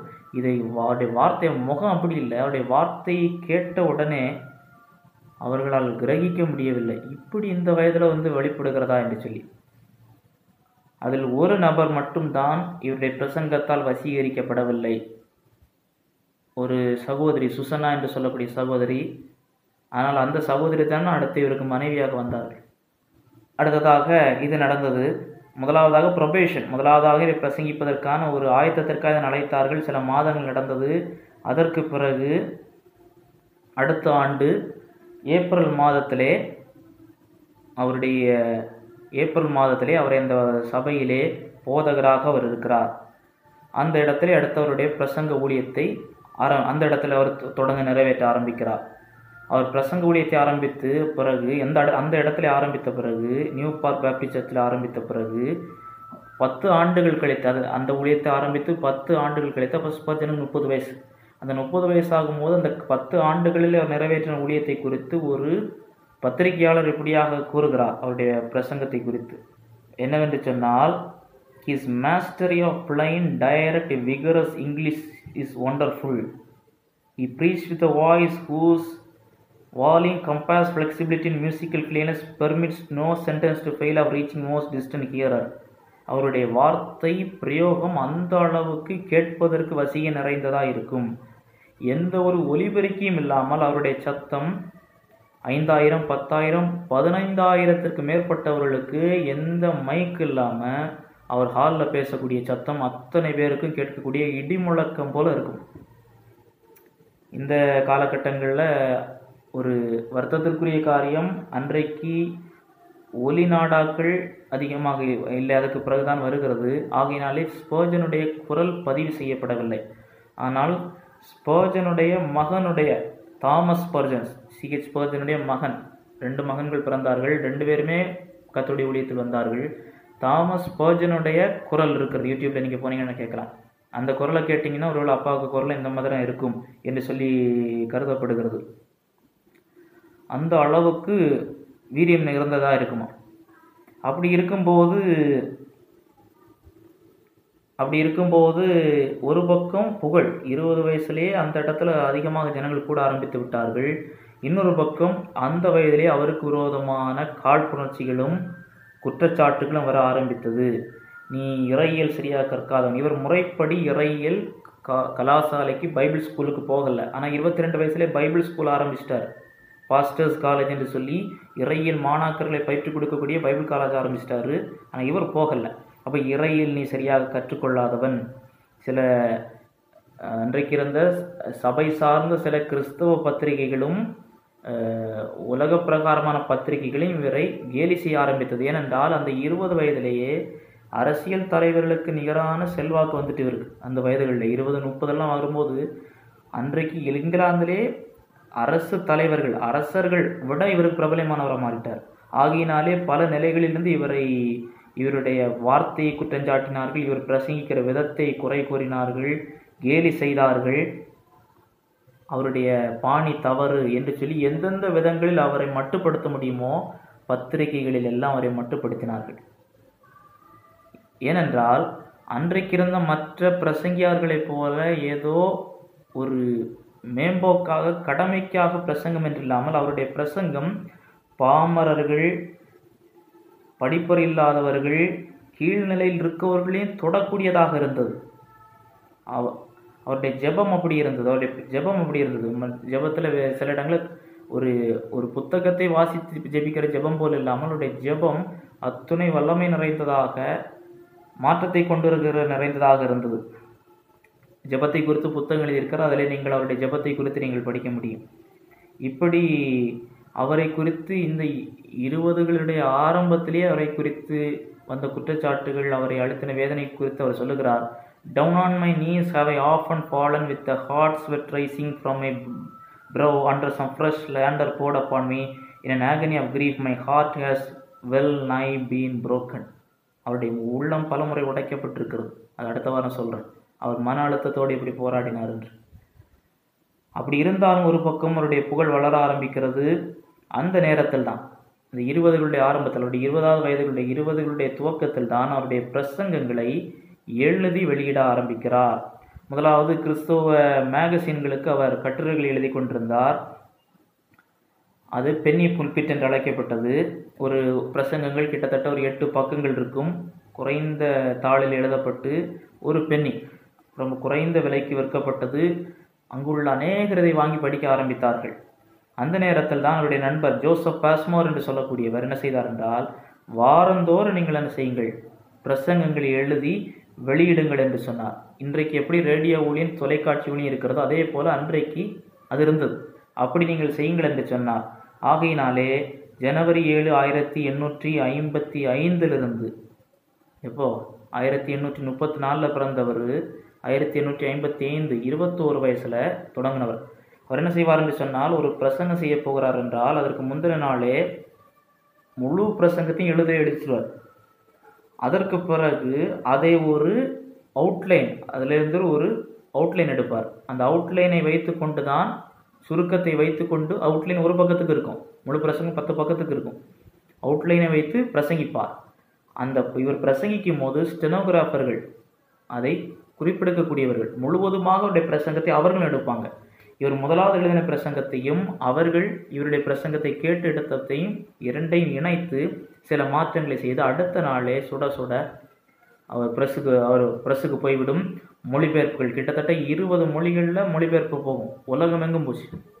அவருடைய 21வது வயதில் தொடங்கினது. அவர் மரித்து 19 ஆண்டுகள் கழித்து, அது வரைக்கும் இருந்தது. அவர் மரித்ததோடு நிற்கல, அதுக்கு பிறகு 19 ஆண்டுக்கான பிரசங்கங்களை அவர் எழுதி வச்சுட்டார் முன்னே, 1917 வரைக்கும். அப்போவும் அதற்கு பிறகு சில பிரசங்கங்கள் இருந்தது, அதை இப்பொழுது வெளியிடுகிறார்கள். Lost sermons of C.H. Spurgeon 1917 வெளியிட்டு இருந்தாங்க. அப்போ ஏன் நிறுத்தினாங்கன்னா, பிரசங்கம் தீர்ந்து போகல, உலக யுத்தம் வந்தது. முதலாம் உலக யுத்தம் வந்ததுனால தாளுக்கு, பேப்பருக்கு தட்டுப்பாடு வந்தது, அதனால நிறுத்தினாங்க. அவைகள் இன்றைக்கு மீதமாயிருக்கக்கூடியவைகள் லாஸ்ட் ஸ்பர்ஜனுடைய தொலைந்து போன பிரசங்கங்கள் என்று சொல்லி சிலவைகள் மீதமானவைகள் வெளியிடப்பட்டு கொண்டிருக்கின்றன. அது அவருடைய பிரசங்கங்கள் 10ல் 1 பங்கு என்று சொல்கிறாங்க முதல்ல. அப்போது 400 பிரசங்கம் இன்னும் இருக்குது. இப்படி அவருடைய ஊழியம், அதில் என்ன சொல்லக்கூடியது என்றால், அவருடைய பிரசங்கங்கள் ஒன்றை போல் ஒன்று இருக்காது, அத்தனையும் தனித்துவமான பிரசங்கங்கள் இப்படி இருக்கிறது. இப்போ லாஸ்ட் சர்மன்ஸ், அவருடைய இப்போ வெளியிடப்படாத பிரசங்கங்கள் 12 வால்யூமாக வெளியிடக்கூடிய ப்ராஜெக்ட் அது நடைபெற்று கொண்டிருக்கிறது. இந்த பிரசங்கங்கள் 21 வயசில் தொடங்கினது, அவருடைய 57 வயசில் மறிக்கிறார். அதற்கு பிறகு 19 ஆண்டு வரைக்கும் வெளியிடப்பட்டது. எங்கு? இங்கிலாந்து, அயர்லாந்து, ஸ்காட்லாந்து, கண்டம் விட்டு கண்டம் தாண்டி அமெரிக்க ஐக்கிய நாடுகள், அங்கு வரைக்கும் இது போச்சு. அதற்கு பிறகு அப்போ அடுத்து லண்டனுக்கு வர்றார். இதே காலகட்டத்தில் இவர் லண்டனுக்கு வந்த பிறகு தான் நான் சொன்னேன் அல்லவா, அவருடைய சபையிலேயே அவர் முதல் பிரசங்கம் செய்த போது பிரியப்படாத சுசேன், அந்த சகோதரியை இவர்களுக்கு அதிகம் அறிமுகமாகிறார்கள். மிஸ்டர் மிஸ்ஸஸ் தாமஸ் ஓல்னி மூலமாக இருவரையும் அறிமுகப்படுத்துகிறார்கள். அந்த சகோதரி ஏதோ பெரிய ஒரு ஆவிக்குரியவர்கள் அல்ல, அன்றைக்கு ஒரு பெயர் கிறிஸ்தவராக இருந்தவர்கள் ஸ்பர்ஜனுடைய ஊழியத்தின் மூலமாக கர்த்தரால் தொடப்பட்டார்கள். உண்மையான கிறிஸ்தவ வாழ்க்கை என்றால் என்ன? மனமாற்றம் அடைந்தார்கள், பின்மாற்றத்திலிருந்து வந்தார்கள். அந்த சிஸ்டர் சொல்கிறாங்க, அவருடைய மனைவி, gradually I became alarmed at my backsliding state and by a great effort sought spiritual help and guidance. ஸ்பர்ஜனிடம் இதை கூறினார்கள், எனக்கு உதவி தேவை. ஸ்பர்ஜன் முதலாவது தான் சிறு வயதிலிருந்து அதிகமாக படித்த பில்கிரிம்ஸ் ப்ரோக்ரஸ், மோட்ச பிரயாணத்தை கொடுத்தார். அவங்க திரும்ப என்ன கொடுக்குறாங்கன்னு சொன்னால் ஜான் கால்வினுடைய விளக்க உரைகள் கொடுக்குறாங்க. அதற்கு பிறகு 1855 பிப்ரவரியிலே அவர்கள் ஞானஸ்நானம் பெறுகிறார்கள். அதற்கு அடுத்த ஜனவரியிலே 2 திருமணம் பண்ணுறாங்க. அவங்களுக்கு 2 பிள்ளைங்க பிறக்கிறாங்க, ட்வின்ஸ், இரட்டையர்கள், தாமஸ் மற்றும் சார்ல்ஸ் ஸ்பர்ஜன். இருவரும் அடுத்து மேய்ப்பர்களாக இருந்து, ஒருவர் இவருக்கு பிறகு மெட்ரோபாலிட்டன் டேபர்னாக்கிள் ஊழியத்தை நிறைவேற்றுகிறார், இன்னொருவர் இன்னொரு சபையில் ஊழியத்தை நிறைவேற்றுகிறார். இருவரும் கர்த்தருக்காக பயன்பட்டார்கள். அவருடைய குடும்பமும் ஆசீர்வதிக்கப்பட்டது. 1856 இவங்க பிறக்கிறாங்க, ட்வின்ஸ். 34 பிறப்பு. இப்போது 22 வயசில், 21 வயதில் திருமணம், 22 வயதில் பிள்ளைகள் பிறக்கிறார்கள். ஒரு மிக சந்தோஷமான காலகட்டம். இப்பொழுது இவருடைய வாழ்க்கையிலே ஒரு மிகப்பெரிய ஒரு இடி விழுந்தது. அப்போ தான் குழந்தைகள் பிறந்து சில மாதங்கள் ஆகுது. அந்த ஆரம்ப கட்ட வாரங்களில் பெற்றோருக்கு சரியான தூக்கம் இருக்காது. அப்படி ஒரு பக்கம் இருந்தது குடும்பத்தில். இன்னொரு பக்கம் என்ன ஆச்சுன்னு சொன்னால், அவருடைய ஊழியம், அவருடைய அந்த ஊழியத்தை எடுத்த அந்த சர்ச்சில் 1200 சீட்டு கெப்பாசிட்டி. அவர் வரும்போது 300 பேர் தான் இருந்தாங்க. ஆனால் 2 வருஷத்துக்குள்ளே 1200 சீட்டு நிரம்பியாச்சு. அதற்கு தாண்டி கூட்டத்தார் ஜனங்கள் வந்து கொண்டே இருக்கிறார்கள். அவர் சொல்லியிருக்கிறாரு, சில முறை விசுவாசிகளை பார்த்து சொல்லுவாராம், தொடர்ந்து வர்றவங்க ஒரு வாரம் வராமல் இருங்க, புதுசாக வரக்கூடியவங்களுக்கு இடம் கிடைக்கட்டுவேன். அப்படி ஒரு கூட்டத்தில் பொதுவாக வரவங்க எல்லாரும் வெளியே போன பிறகு புதுசாக வந்தவங்க எல்லாரும் உள்ள கொஞ்ச நேரத்தில் நிறைஞ்சிட்டான். அந்த அளவிற்கு எல்லாம் நடந்திருக்கிறது. அப்போது என்ன செய்யலாம் என்று இருந்தபோது இந்த கட்டிடத்தை விரிவாக்க வேண்டும் என்று சொல்லி ஒரு தீர்மானம் எடுத்தாங்க. முழுவதுமாக விரிவாக்கம் செய்வோம். அப்போ அந்த விரிவாக்கம் செய்கிற காலகட்டத்திலே சரே கார்டன்ஸ் மியூசிக் ஹால் என்று சொல்லக்கூடிய ஹாலை, பெரிய ஒரு தியேட்டர், அதை வாடகைக்கு எடுத்து புதிய கட்டிடம் போடுற வரைக்கும் அங்கே நடத்துவோம். இப்போ முதல் கூட்டம் அந்த கார்டனில் நடக்கிறாங்க. சரே கார்டன்ஸ் மியூசிக் ஹால் என்கிற கட்டிடத்தில், ஆடிட்டோரியத்தில் நடக்கிறாங்க. அன்றைக்கு 10 முதல் 12,000 பேர், 10லேருந்து 12,000 பேர் கூட்டம். முதல் கூட்டம், மாலை கூட்டம். அப்படி இருக்கும்போது யாரோ ஒருவர் தீப்பிடித்துன்னு ஒரு பொருளையை கிளப்பி விட்டார்கள். விளையாட்டுக்கு செய்தார்களா இல்லை திட்டமிட்டு செய்தார்களா என்று தெரியவில்லை. கேலரிகள் இடிந்து விழுகிறது என்று சொன்னார்கள். அப்படி அது ஒரு மிகப்பெரிய, மக்கள் பயந்து அலறியடித்து எல்லாரும் வெளியே ஓட முயற்சி செய்ததினாலே 7 பேர் அன்றைக்கு கொல்லப்பட்டார்கள். 7 பேர் அந்த கூட்ட நெரிசலில் சிக்கி மரணமடைந்தார்கள். பலர் காயப்பட்டார்கள். இதை ஸ்பர்ஜன் கேள்விப்பட்டு அவர் முற்றிலுமாக ஒரு செயலற்று போனார். அவர் செயலற்று போய் அவரால் அடுத்து வாரக்கணக்காக பிரசங்கிக்க முடியவில்லை. அது என்ன சொல்லுகிறார்கள் சிலர், போஸ்ட் ட்ரையாமெட்டிக் ஸ்ட்ரெஸ் டிசார்டர். அந்த காரியத்தை பார்த்து அவரால் அவரை தூக்கி கொண்டு தான் போனாங்க. அவரால் நடக்க முடியலை அந்த காட்சியை பார்த்துட்டு. அது அவருடைய வாழ்வில் ஒரு மிகப்பெரிய ஒரு எதிர்விளைவை ஏற்படுத்தினது. அதிலிருந்து கர்த்தர் அவளை வெளியே கொண்டு வந்தார். அதற்கு பிறகு மன அழுத்தத்தோடு அவர் போராடி இருக்கிறார். என்றாலும் இதை தாண்டி அவர் மீண்டு வந்தார். 1857 அடுத்த ஆண்டிலே ஒரு மிகப்பெரிய ஒரு மாற்றம், ஒரு எழுப்புதல், வசனத்திற்கான எழுப்புதல் வந்து கண்டங்களை கடந்து இவருடைய பிரசங்கங்கள் அமெரிக்க ஐக்கிய நாடுகளுக்கு சென்று அங்கும் ஒரு பெரிய மாற்றத்தை ஏற்படுத்தினது. 22 வயசுல, 16 வயசில் 15 வயதில் ரட்சிப்பு, 16 வயதில் ஊழியம் துவக்கம், அடுத்து மேய்ப்பரழைப்பு, 20 வயதிலே, அடுத்து 21களிலே பிரசங்கங்களை வெளியிட ஆரம்பித்து விட்டார். அடுத்த ஆண்டிலே உலகமெங்கும் பிரபலமாக தொடங்கிவிட்டார். 22வது வயதிலேயே பாஸ்டர்ஸ் காலேஜ், இன்றைக்கு அவருடைய மரணத்திற்கு பிறகு ஸ்பர்ஜன் காலேஜ் என்றது மாற்றப்பட்டிருக்கிறது, அந்த கல்லூரி ஆரம்பித்து ஊழியர்களை உருவாக்க, கர்த்தரிலே ஆரோக்கிய உபதேசத்தில் உருவாக்க அவர் முயற்சிகள் எடுத்து அதை ஆரம்பித்தார். அதற்கு பிறகு ஆசிரமங்கள், பெற்றோரை இழந்த பிள்ளைகளுக்கான ஆசிரமங்கள், பெண்களுக்கு ஆண்களுக்கு தனியாக ஆரம்பித்தார். கிட்டத்தட்ட ஒரு நேரத்தில் 200க்கும் மேற்பட்ட பிள்ளைகள், பெற்றோர் இழந்த பிள்ளைகள் இருந்தார்கள். மட்டுமல்ல, அநேக சுவிசேஷ மிஷனரி ஸ்தாபனங்களை அவர் துவங்கினார். கிட்டத்தட்ட 60 ஆர்கனைசேஷன் அவர் தன்னுடைய ஊழியத்தில் நடத்தி இருக்கிறார். அவருடைய ஊழியம் இப்படி கனி நிறைந்ததாக இருந்தது. கனி நிறைந்ததாக கர்த்தரால் பயன்படுத்தப்படுகிற ஒரு வாழ்வாக இருந்தது. அதற்கு பிறகு அவருடைய ஊழியத்திலே அதிகமான கனிகள் ஏற்பட்டது. அவருடைய ஊழியத்திலே முக்கியமான காரியங்களை அவர் மையப்படுத்த வேண்டும் என்று சொன்னால், நான் அதை அடுத்த வாரம் உங்களுக்கு சொல்லுகிறேன். அந்த குறிப்புகளை மாத்திரம் உங்களுக்கு சொல்லுகிறேன். 19ஆம் நூற்றாண்டினுடைய திருச்சபையிலே, பிரிட்டிஷ் திருச்சபையிலே சுவிசேஷ ஊழியத்திலே முக்கியமாக 4 காரியங்கள் நடைபெற்றன என்று சொல்லி டேவிட் பெப்ளிங்டன் என்ற கூட சுவிசேஷ வல்லுநர் எப்படியாக குறிப்பிடுகிறார். பெப்ளிங்டன் குவாடிலேட்டரல் என்று சொல்லுகிறார்கள். என்னவென்று சொன்னால், முதலாவது குரூசிசென்ட்ரிசம், கிராஸ் சென்டர்டு, சிலுவையை மையமாய் வைத்தது. இயேசு கிறிஸ்துவின் சிலுவை மீட்பு, அதுதான் ரட்சிப்பென்று, அதை ஸ்பர்ஜன் மையப்படுத்தினார். 2வது கன்வர்ஷனிசம், ரட்சிக்கப்படுகிறவர்களுக்குள்ளதாக ஆவிக்குரிய மாற்றம். ஸ்டாக்னண்டாக இருக்கிறது. நேற்று ரட்சிக்கப்பட்டேன், பாவி ரட்சிக்கப்பட்ட பாவி நிற்கல. மாற்றம், முன்னேற்றம், ஒரு மாற்றம். 3வதாக ஆக்டிவிசம், ரட்சிக்கப்பட்டேன்னு சொல்றதல்ல, கிரியைகளினாலே வெளிப்படுத்தக்கூடியது. அதை பல நிலைகளில், எந்தெந்த நிலைகளில் வெளிப்படுத்த முடியுமோ அந்தந்த நிலைகள் வெளிப்படுத்தக்கூடியது. 4வது பெப்ளிசிசம், கர்த்தருடைய வார்த்தையே பூரணமான அதிகாரமுடையது. இந்த காரியங்களை ஸ்பர்ஜன் அதிகமாக மையப்படுத்தினார். இந்த 4 காரியங்கள் அன்றைக்கு இருந்த 4 காரியங்களும் ஸ்பர்ஜனுடைய வாழ்விலே முக்கியமாக காணப்பட்டது. அவருடைய வாரந்தோறும் இப்போ அவருடைய புகழ் உலகமெங்கும் பரவினது.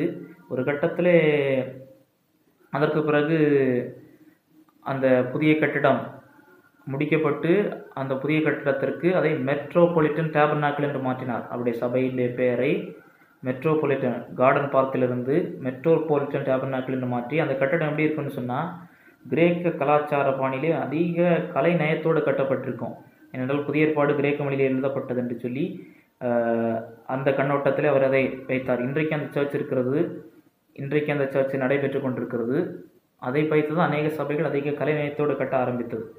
அந்த சர்ச் 5000 பேர் ஒரே நேரத்தில் கூடி ஆராதிக்கக்கூடிய அளவில் இருந்தது.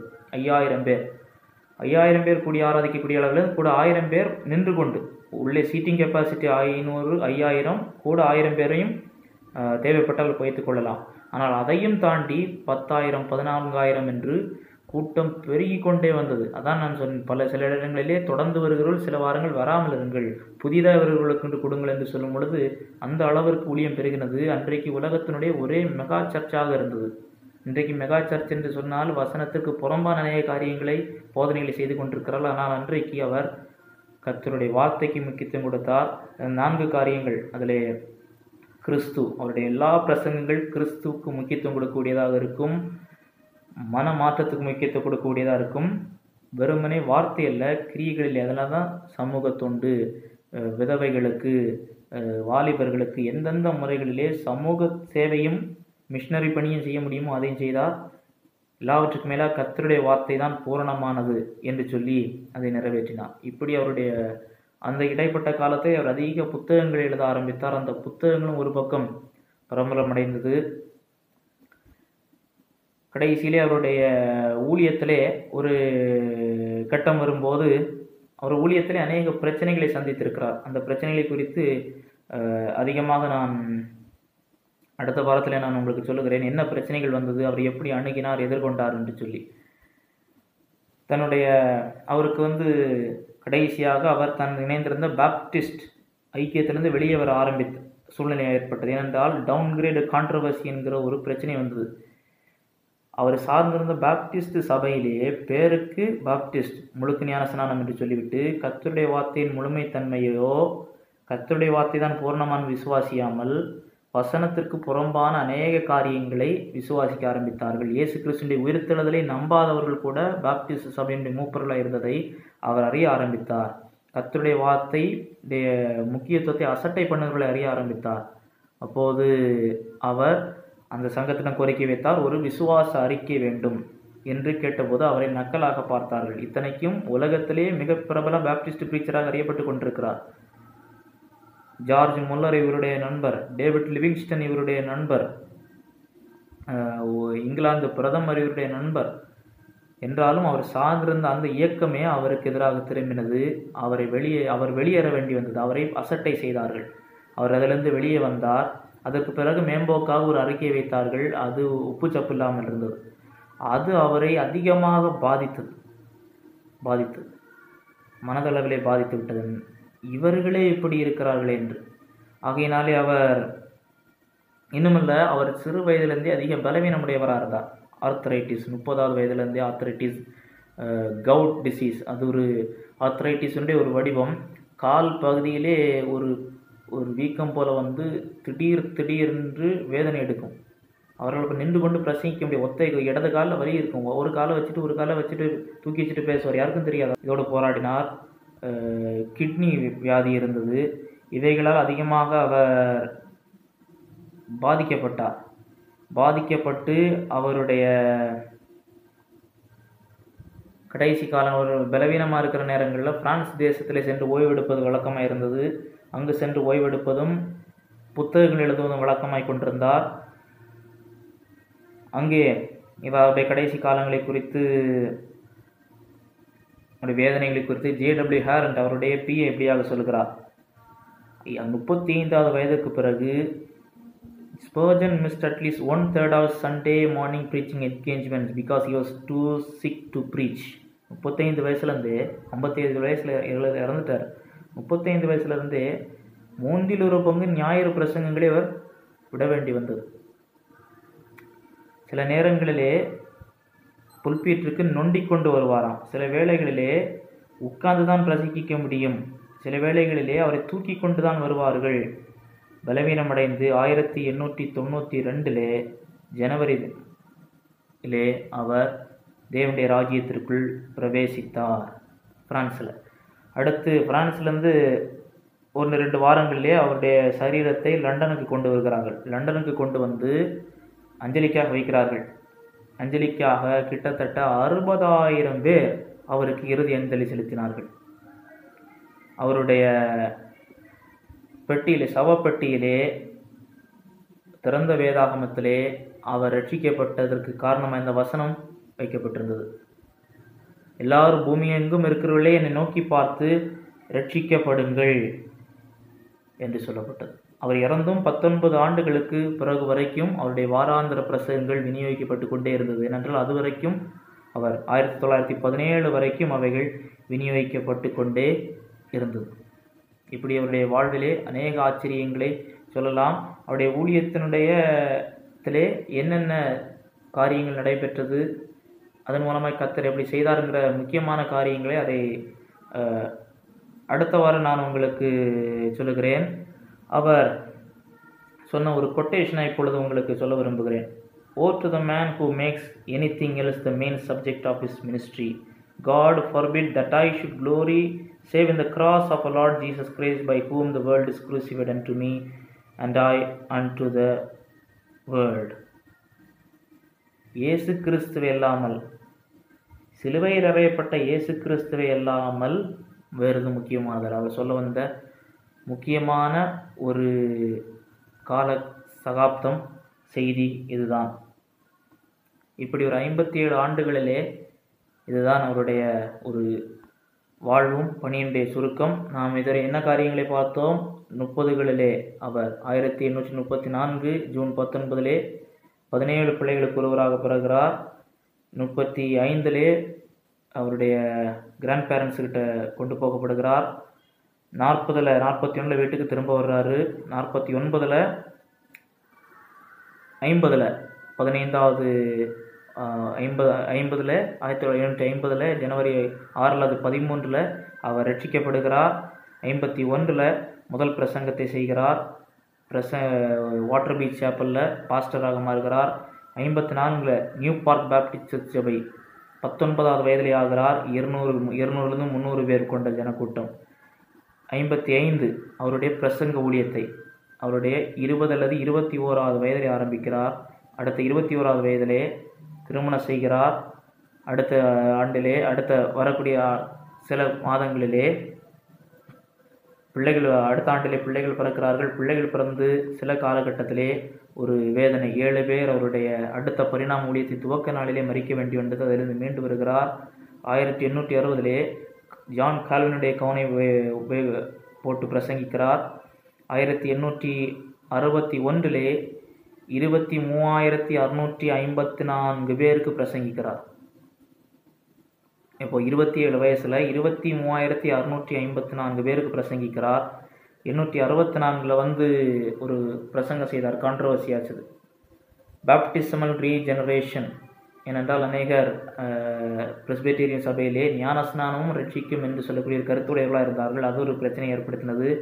865 ஸ்வோர்ட் அண்ட் ட்ரவல் என்கிற ஒரு மாதாந்திர பத்திரிகையை வெளியிட ஆரம்பித்தார். 866 மெட்ரோபாலிட்டன் டேபர்னாக்கிள் அசோசியேஷன் என்று சொல்லி ஆரம்பித்து கிறிஸ்தவ எழுத்து ஊழியத்தை ஆரம்பிக்கிறார்.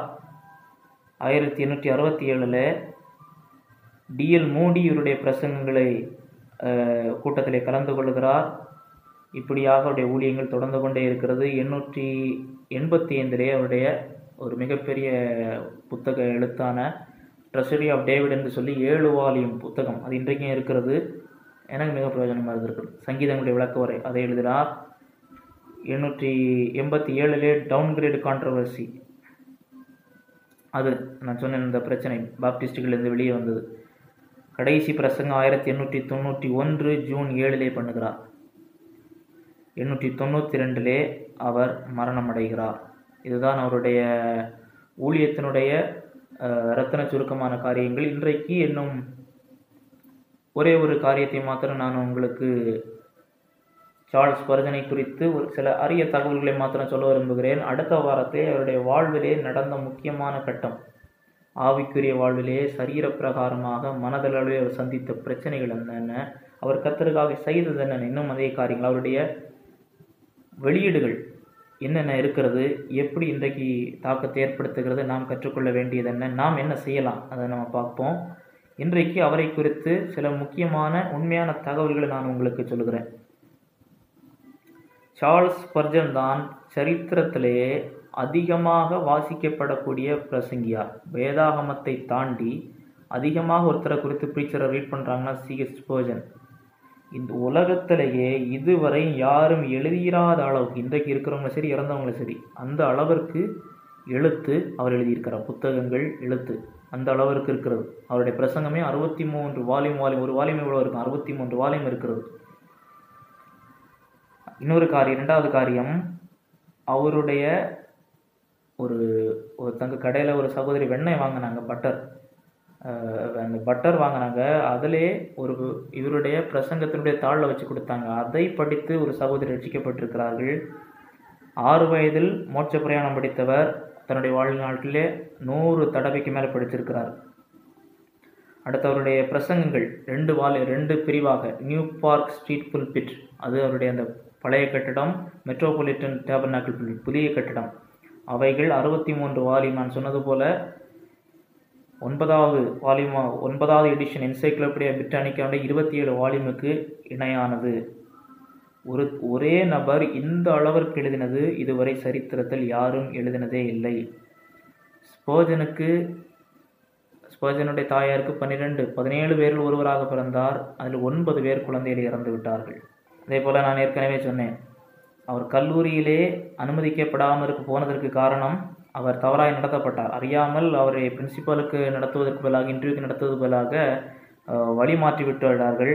ஆனால் அவர் இனிமேல் நான் அப்ளை பண்ண வேண்டாம், ஏனென்றால் அவருக்கு ஒரு உணர்வு வந்தது, seekest thou great things for thyself seek them not, உனக்கென்று பெரிய காரியங்களை பார்க்காத, கர்த்தருக்காக பாருங்கள். அவருடைய பர்சனல் லைப்ரரி, அவர் படிப்பதற்காக இருக்கிற லைப்ரரியிலே 12,000 வால்யூம் வரைக்கும் இருக்கிறது என்று சொல்கிறார்கள். 1000 வால்யூம் 1700க்கு முன்ன உள்ளது புத்தகங்கள். இப்பொழுதும் இவைகள் பாதுகாக்கப்பட்டு பராமரிக்கப்பட்டு வருகிறது. அடுத்ததாக அவர் 20 வயசாகிறதுக்கு முன்பதாக 600 முறைக்கு மேலே பிரசங்கம் பண்ணியிருக்கிறார். Before 20 he had preached over 600 times. இவருடைய பிரசங்கத்தை கேட்க வந்தவர்கள் யார் யாரெல்லாம் என்று சொன்னால், England prime minister W.E. Gladstone, பாராளுமன்ற நபர்கள் பெரிய எழுத்தாளர் John Ruskin, Florence Nightingale, general James Garfield, அவர் யார், பழைய அமெரிக்க ஜனாதிபதி, இப்பேற்பட்டவர்களுடைய பிரசங்கங்களை கேட்டிருக்கிறார்கள். அடுத்ததாக சொல்ல வேண்டும் என்று சொன்னால், இவருடைய நியூ பார்க் ஸ்ட்ரீட் சர்ச்சுக்கு வந்தபோது 1854 வந்தபோது 300 பேருக்கு கீழே தான் இருந்தாங்க. அவருடைய ஊழியம் 38 வருஷம் அங்கே ஊழியம் பண்ணியிருக்கிறார். 38 வருஷம் அவர் ஊழியம் பண்ணியிருக்கிறாரு. அவர் மெம்பர்ஷிப் 5311. ஆனால் 14,000க்கு மேற்பட்டவர்கள் சபையிலே வருகிறார்கள். தொடர்ந்து அட்டண்டன்ஸ் இருக்கிறது. This search was the largest independent congregation in the world. உலகத்திலேயே மிகப்பெரிய சபையாக இருக்கிறது. ஒரு வாரத்திற்கு 6 புத்தகங்கள் படிப்பாராம். பல வருஷம் கழித்தான, ஒரு வாரத்துக்கு 6 புத்தகம் படிப்பார். பல வருடம் கழித்தும் எந்த புத்தகத்தில் என்ன படித்தேன்னு அவருக்கு தெரியுமா? ஒரு முறை 23,654 பேருக்கு எந்த மைக் இல்லாமல் பேசியிருக்கிறார். 22வது வயதிலே பாஸ்டர்ஸ் கல்லூரியை துவங்கினவர். அவருடைய வாழ்நாளிலே 900 ஊழியர்களை உருவாக்கியிருக்கிறார். 1865 31வது வயசில் அவருடைய பிரசங்கங்கள், ஒவ்வொரு பிரசங்கம் வாரந்தோறும் 25,000 பிரதி விற்றுருக்கு. ஒரு வார பிரசங்கம் 31வது வயசில் அவர் பேசின பிரசங்கத்தினுடைய எழுத்து 25,000 பிரதி விற்றுருக்கு. அப்போவே 20 மொழியில் மொழிபெயர்த்திருக்கிறாங்க. லட்சக்கணக்கான பிரதிகளுடைய புத்தகங்கள் விற்றிருக்கின்றன. அவர் தன்னுடைய வாழ்நாளிலே 1 கோடிக்கும் அதிகமான பேருக்கு பிரசங்கித்திருக்கிறார். 1 கோடிக்கும் அதிகமான பேருக்கு. அவர் ஒரு முறை சொல்லியிருக்கிறார், நான் பிரசங்கித்து கொண்டிருக்கிற அதே நேரத்தில் 8 வகையான சிந்தனைகள் என் தாட்டில் வேறு தாட்டு ஓடிட்டு இருக்கும். இதை குறித்தோ வேறு காரியம் அடுத்து என்ன செய்யணும் என்பதை குறித்தோ ஓடிக்கொண்டிருக்கோம். ஒரு முறை ஒரு விசேஷத்தை கூட்டுறதுக்கு ஒரு இடத்துல அக்கோஸ்டிக்ஸ் சத்தத்தை டெஸ்ட் பண்ணுவதற்கு, ஒலியை டெஸ்ட் பண்ணுவதற்கு அவர் ஒரு வார்த்தை, இதோ உலகத்தின் பாவத்தை சுமந்து இருக்கிற தேவாட்டுக்குட்டி சொல்லிட்டு போயிட்டார். அங்கே துப்புரவு பணியில் எங்கேயோ அந்த செய்து கொண்டிருந்தவருக்கு அந்த வசனம் தொடப்பட்டு அவர் ரட்சிக்கப்பட்டார். அவருடைய மனைவி சுசேன் 33 வயதில் அவர்கள் இன்வாலிட், அதுக்கு முன்னே ஓடியாடி காரியங்களை நிறைவேற்ற முடியாத நிலையில் இருந்தார்கள். கணவனுடைய ஊழியங்களுக்கு, எழுத்து ஊழியத்திற்கு கூட நின்று பொறுப்பேற்று செய்தார்கள். சங்கீத புத்தகத்தை அவர் வியாக்கியானப்படுத்துவதற்கு, விளக்குரை எழுதுவதற்கு 20 ஆண்டுகள் அதை குறித்து படித்தார். ஒரு பிரசங்கம் செய்வதற்கு அவர் எடுத்துகிட்டு போகிறது ஒரு பக்கத்துக்கு மேலே இருக்காது, ஆனால் ஒரு பக்கத்துக்கு மேலே நோட்ஸ் இருக்காது. ஆனால் அவர் 40 நிமிடம் பேசினார்னா ஒரு நிமிடத்தில் 140 வார்த்தை பேசுவார். ஒரு வாரத்தில் 10 முறையாவது அவர் பிரசங்கித்திருப்பார். ஹட்சன் டெய்லர், சீனாவுக்கு சென்ற மிஷனரி ஜார்ஜ் முல்லர் போன்றவர்கள் இவருடைய பிரசங்கத்திற்கு ஈர்க்கப்பட்டவர்கள். இவருடைய பிள்ளைகளும் கர்த்தருடைய ஊழியத்திலே வந்தார்கள். அவருடைய அன்றைக்கு அந்த சமூக தீமைகளுக்கு அதிகமாக எதிர்த்து நின்றார். அதே போல் அவர் ஒரு நாள் 18 மணி நேரம் பணி செய்தார். 24 மணி நேரத்தில் 18 மணி நேரம் உழைத்தார். மிஷனரி டேவிட் லிவிங்ஸ்டன் அவரை பார்த்து கேட்டார், how do you manage to do 2 men's work in a single? 2 பேருக்கு பணி எப்படி ஒரே நாள் செய்கிறீங்க? இவர் சொன்னாராம், you have forgotten that there are 2 of us. எங்களுக்குள்ள 2 பேர் இருக்கிறோம் என்பதை நீங்கள் மறந்துட்டீங்களான்னு டேவிட் லிவிங்ஸ்டன் கேட்டார். 1879 ஒரு முறை இங்கே எல்லோரும் நான் சொன்னது போல் தொடர்ந்து வர்றவங்க கொஞ்சம் இடைவெளி விட்டு வாங்கன்னு சொன்னாங்க. அப்படி 1879 தொடர்ச்சியாக வர்றவங்க ஒருத்தரும் வராமல் இருக்காங்க. தொடர்ச்சியாக வருகிற ஒருவரும் அன்றைக்கு வரல. ஆனால் அன்றைக்கு புதிதாய் வருகிறவர்கள் மட்டும் வந்தாங்க. அன்றைக்கே கட்டிடம் நிறைந்து விட்டது. இவைகளை கூறினவர் எரிக் டபிள்யூ ஹேடன் என்று சொல்லக்கூடியவர் தன்னுடைய சர்ச் லைட் ஆன் ஸ்பர்ஜன் என்று சொல்லக்கூடியதிலே குறித்திருக்கிறார். இப்படி ஒரு சகாப்தம் 57 வருஷம். ஆனால் 16 வயசுலேருந்தே 20களிலே அவர் உலகத்தை கலக்கி இருக்கிறார். இன்றைக்கும் அவருடைய எழுத்துக்கள் பேசுகிறது. இன்றைக்கும் அவர் ஊழியத்தில் ரட்சிக்கப்படுறாங்க. இன்றைக்கும் அவருடைய ஊழியத்தினால் இன்றைக்கு ஊழியத்துக்கு வர்றாங்க. கர்த்தர் நம்மை அப்படி பயன்படுத்துவாராக. அடுத்த வாரத்தில் இவருக்கு வாழ்க்கை இவ்வளவு சக்ஸஸ் இருந்தது. இவ்வளவு சக்ஸஸ், உலகத்தினுடைய மிக பிரபலமான பிரசங்கியார். ஆனால் அவர் செலுத்தின விலைக்கிரயங்கள் என்னென்ன, அதை தாண்டி எப்படி இருந்தார், அவருடைய இறையியல் என்னென்ன, நாம் என்ன கற்றுக்கொள்ள வேண்டும் என்பதை அடுத்த வாரத்தில் பார்ப்போம். கர்த்தர் தாமே உங்களை ஆசீர்வதிப்பார். ஆமாம்.